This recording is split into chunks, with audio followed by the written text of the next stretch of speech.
Hello friends, welcome my channel. UP police constable की जो भर्ती आई हुई है उसके लिए री एग्ज़ाम होने वाला है। तो इसके लिए हम हिंदी के प्रैक्टिस सेट लेकर आए हैं और मोस्ट इम्पोर्टेंट क्वेश्चन है इसमें। तो अगर आप चैनल पर नए हैं तो चैनल को सब्सक्राइब कर लीजिएगा, क्योंकि इस चैनल पर डेली ऐसे प्रैक्टिस सेट करवाई जाएगी और जब तक एग्ज़ाम चलेंगे तब तक ऐसे ही लगातार करवाया जाएगा इस चैनल पर। तो चलिए इसका हम पहला प्रश्न देखते हैं। निम्नलिखित वाक्यों में से शुद्ध वाक्य को पहचानिए। तो इसमें शुद्ध वाक्य को पहचानना है। पहला दिया है राधा घर नहीं है, तो ये तो गलत हो गया, क्योंकि राधा घर पर नहीं है ऐसा होता तो ये सही होता, गलत हो गया। दूसरा दिया राम पाठशाला बैठा है, राम पाठशाला में बैठा है ऐसा होता तो सही होता, तो ये भी गलत हो गया। तीसरा दिया आप अवश्य सुने होंगे, आप अवश्य सुने होंगे ऐसा नहीं, आपने अवश्य सुना होगा ऐसा होता तो ये सही होता, ये भी गलत है। तो एक ही ऑप्शन बचता है मैंने एक नाटक का अनुवाद किया। तो राइट आंसर ऑप्शन में इसका हो जाएगा 4। इसमें शुद्ध वाक्य पहचानना था, तो राइट आंसर इसका 4 हो जाएगा। नेक्स्ट क्वेश्चन देखते हैं। बूंद अघात सहसी, गिर कैसे खल के वचन संत सह जैसे, इस पंक्ति में कौन से अलंकार का प्रयोग हुआ है? तो इसका राइट आंसर ऑप्शन नंबर हो जाएगा 2, दृष्टांत अलंकार का प्रयोग हुआ है। ठीक है, दृष्टांत अलंकार एक अर्थालंकार है। यहाँ उपमेय और उपमान तथा उनके साधारण धर्मों में बिंब प्रतिबिंब भाव होता है, तो इसे दृष्टांत अलंकार कहते हैं। तो राइट आंसर ऑप्शन नंबर 2 हो जाएगा। नेक्स्ट क्वेश्चन है रघुकुल रीत सदा चली आई, प्राण जाए पर वचन न जाई, प्रस्तुत पंक्ति में कौन सा अलंकार है? तो इसमें दिया गया रघुकुल रीत सदा चली आई, प्राण जाए पर वचन न जाए, तो इसमें right answer option number A हो जाएगा। अंत्या अनुप्रास जो है ये सही हो जाएगा इसका। ठीक है, इसमें तुक जो हाँ मिलता है वहाँ अंत्या अनुप्रास हो जाता है, जैसे इसमें आई हो गया और जाई हो गया तो ये तुक मिल रहा है। नेक्स्ट क्वेश्चन देखते हैं। क्रिया के मूल रूप को क्या कहते हैं? तो क्रिया के मूल रूप को हम धातु कहते हैं। राइट आंसर ऑप्शन नंबर इसका फर्स्ट हो जाएगा। ठीक है, संस्कृत में क्रिया के स्थान पर धातु रूप का ही प्रयोग होता है। नेक्स्ट क्वेश्चन देखते हैं। परमेश्वर का सही संधि विच्छेद क्या है? तो परम धर्म ईश्वर हो जाएगा। राइट आंसर ऑप्शन नंबर 2 हो जाएगा। नेक्स्ट क्वेश्चन देखते हैं। यहाँ पर रिक्त स्थान की पूर्ति दिए गए विकल्पों में से उचित सर्वनाम विशेषण चुनकर करें। तो यहाँ पर क्या पूछा गया है?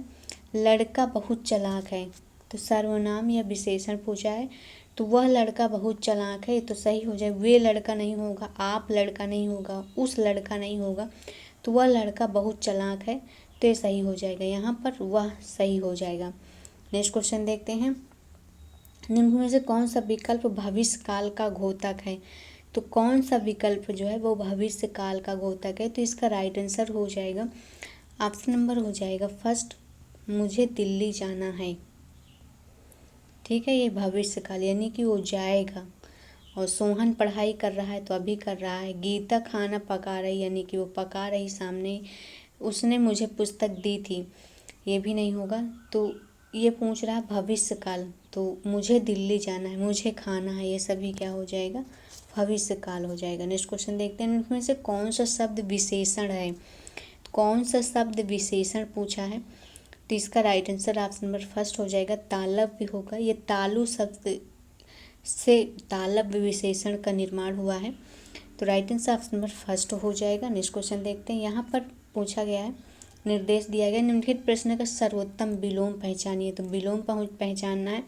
अल्प का होता है कम या बहुत थोड़ा, तो यहाँ पर बहु का हो जाएगा अधिक या बहुत, तो राइट आंसर ऑप्शन में इसका हो जाएगा 3rd। नेक्स्ट क्वेश्चन देखते हैं। नीचे निर्देश दिया गया निम्नलिखित प्रश्न में कौन सा शब्द मूल शब्द का समानार्थक शब्द नहीं है? तो अंबर का समानार्थक शब्द नहीं है पूछा है, तो इसका राइट आंसर हो जाएगा ऑप्शन नंबर 4। धातु नहीं है, आकाश है, कपास है, वस्त्र है, लेकिन धातु जो है ये नहीं है, तो राइट आंसर ऑप्शन नंबर 4 हो जाएगा। निर्देश दिया गया निम्न में से कौन सा शब्द मूल शब्द का पर्यायवाची नहीं है? यानी कि झूठ का पर्यायवाची शब्द कौन सा नहीं है? तो मिथ्या हो जाएगा, असत्य हो जाएगा, मृषा हो जाएगा, लेकिन वचन जो है ये झूठ का पर्यायवाची नहीं है। तो right answer option number second हो जाएगा। नेक्स्ट है, निम्न में से कौन सा चिन्ह योजक चिन्ह के रूप में प्रयोग किया जाता है? तो योजक चिन्ह जो होता है ये होता है ऐसे योजक केवल डैश होता है। तो राइट आंसर ऑप्शन नंबर हो जाएगा इसका थर्ड हो जाएगा। ठीक है,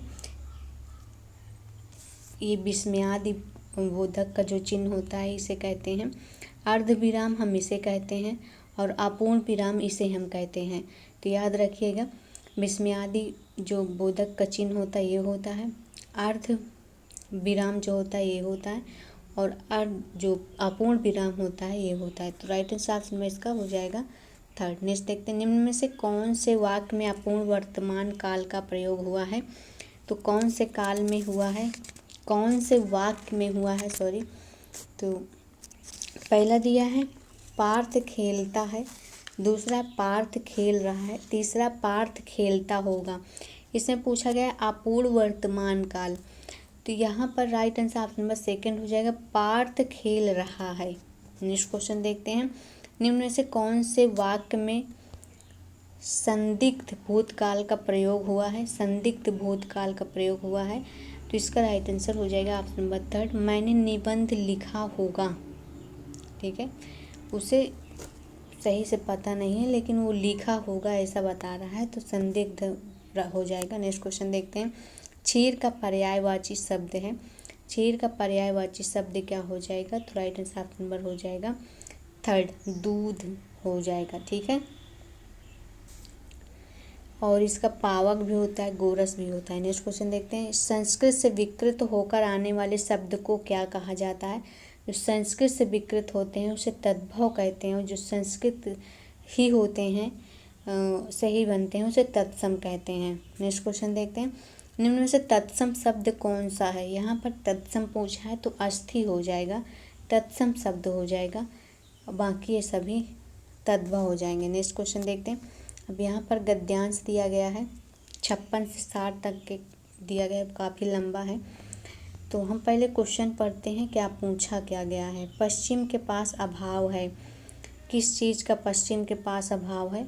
तो देखते हैं इसमें क्या क्या लिखा है।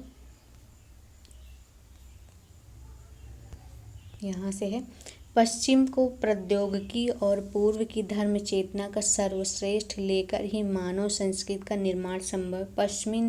पश्चिम नया धर्म चाहता, पूर्व नया ज्ञान चाहता, दोनों की अपनी अपनी आवश्यकता है। वहाँ भौतिक संपन्नता है, यानी कि पश्चिम में जो है वो भौतिक संपन्नता और यहाँ आध्यात्मिक संपन्नता है। पश्चिम में क्या है, आध्यात्मिक संपन्नता नहीं है। तो यहाँ पर हमसे क्या क्वेश्चन पूछा गया था कि पश्चिम के पास किसका अभाव है? तो आध्यात्मिक संपदा का अभाव है। तो इसका राइट आंसर ऑप्शन नंबर 4 हो जाएगा। नेक्स्ट क्वेश्चन देखते हैं, श्रद्धा और ईड़ा के समन्वय से कवि अभिप्रेत हैं। तो यहाँ पर पढ़ना होगा, श्रद्धा और ईड़ा के समन्वय से कवि का अभिप्रेत। तो चलिए इसका पढ़ते हैं आगे क्या होगा। यहाँ तक तो पढ़ चुके थे। पश्चिम के आध्यात्मिक दैन्य को दूर करने में पूर्व की मैत्रिक करुणा और अहिंसा के संदेश महत्वपूर्ण होंगे, तो पूर्व के भौतिक दैन्य को पश्चिम के दूर करेगी। पूर्व पश्चिम के मिलन से ही मनुष्य की देह और आत्मा को एक साथ चरितार्थता मिलेगी। इससे प्रौद्योगिक जड़ता के संबंधों से मुक्त होगी और पूर्व का अध्यात्मवाद, परलोकवाद तथा निष्क्रियतावाद से छुटकारा। भाग्यवाद को यहाँ पर तो कुछ दिया ही नहीं है, और आगे देखते हैं क्या दिया है।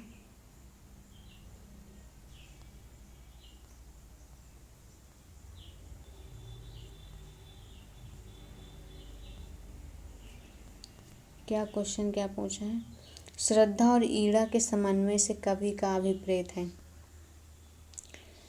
तो इसका जो राइट आंसर हो जाएगा इसी में से देखते हैं, रागात्मक और बौद्धिकता जो हो जाएगा सही हो जाएगा। नेक्स्ट क्वेश्चन देखते हैं, मनुष्य पात्र के दुखों एवं अभावों के प्रति संवेदनशीलता से सप्राण एवं सार्थक बन सकती हमारी। तो आध्यात्मिकता से बन सकती है। तो राइट आंसर नंबर सेकंड हो जाएगा। पूरा पढ़ना पड़ेगा आपको, अगर ऐसे क्वेश्चन करना है पहले क्वेश्चन पढ़ लो उसके बाद आंसर ढूंढो, तो ऐसे में थोड़ा इजी हो जाता है। नहीं तो पहले पूरा पढ़ेंगे फिर क्वेश्चन देखेंगे फिर पढ़ेंगे तो ये ज़्यादा टाइम ले लेगा। प्रकृति के प्रति श्रेयस्कर है मनुष्य का, क्या है? तो इसका राइट आंसर हो जाएगा ऑप्शन नंबर 3, कृतज्ञता का भाव हमेशा रखना चाहिए जो श्रेष्ठ है। पश्चिम की प्रौद्योगिकी और पूर्व की धर्म चेतना का समन्वय आवश्यक है, तो क्या हो जाएगा इसका? पहला दिया है बौद्धिकता और रागात्मकता के समन्वय के लिए मानवता की रक्षा और विकास के लिए, बिल्कुल सही बात है, राइट आंसर ऑप्शन में इसका सेकंड हो जाएगा। नेक्स्ट क्वेश्चन देखते हैं, बेताल पच्चीसी किस विशेषण का उदाहरण है? तो समुदायवाचक का है। नेक्स्ट क्वेश्चन है, निम्न वाक्यों में एक व्याकरण की दृष्टि से शुद्ध नहीं है। पहला है सत्य बोलने के लिए कोई तैयारी नहीं करनी पड़ती, सच हमेशा दिल से निकलता है, ठीक है। दूसरा, कभी कभी सिर्फ एक शब्द, एक वाक्य, एक विचार हमारी ज़िंदगी बदल सकता है, ठीक है। कई बार हम कोई चीज़ नहीं होगा, कई चीज़ तो होता तो ये गलत सही हो जाता, तो यही एक गलत पूछा गया है, तो राइट आंसर ऑप्शन में इसका थर्ड हो जाएगा।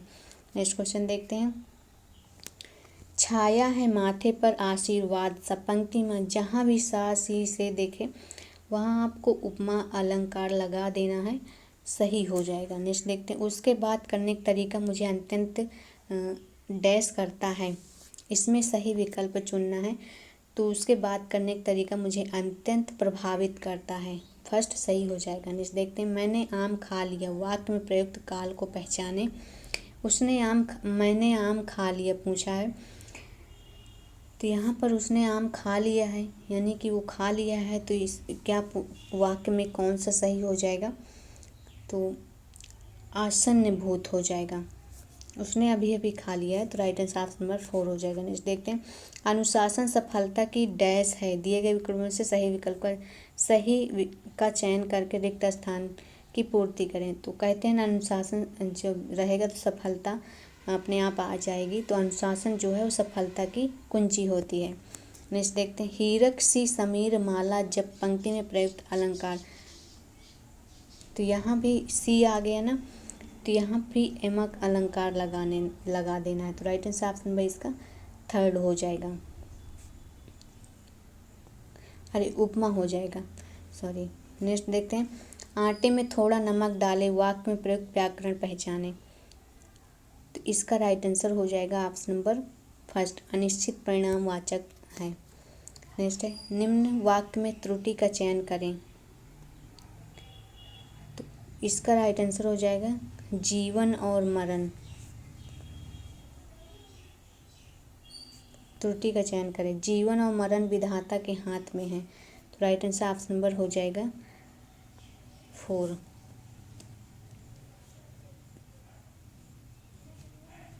नेक्स्ट क्वेश्चन देखते हैं, दिए गए वाक्यों में विकल्पों में से पंडित का स्त्रीलिंग कौन सा होगा? तो पंडिताइन होगा। नेक्स्ट है, अखियाँ हरि दर्शन की भूखी, कैसे रहे रूप रस रांची, ए बतिया सुनी रूखी, पर में से कौन सा रस है इसमें पूछा गया है? तो ये वियोग श्रृंगार रस है, राइट आंसर ऑप्शन में इसका थर्ड हो जाएगा। नेक्स्ट क्वेश्चन देखते हैं, कनक कनक ते सौगनी माँ दत्ता अधिका, इसका राइट आंसर ऑप्शन नंबर हो जाएगा सेकंड, यमक अलंकार। मंगल भवन अमंगल हारी, द्रवहु सो दशरथ अजिर बिहारी, प्रमुख पंक्ति में से कौन सा छंद है?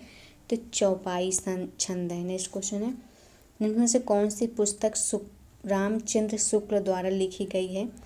तो हिंदी साहित्य का इतिहास जो है रामचंद्र शुक्ल द्वारा लिखी गई, तो राइट आंसर ऑप्शन में इसका थर्ड हो जाएगा, ठीक है। नेक्स्ट क्वेश्चन देखते हैं, रसिक प्रिया के लेखक कौन है? रसिक प्रिया के लेखक कौन है? तो इनके लेखक हैं केशव दास, राइट आंसर ऑप्शन नंबर 4 हो जाएगा, ठीक है। और इनके अन्य ग्रंथ हैं रामचंद्र का काव्य प्रिया, छंदमाला। तो आज के लिए इतना ही, मिलते हैं नेक्स्ट वीडियो में।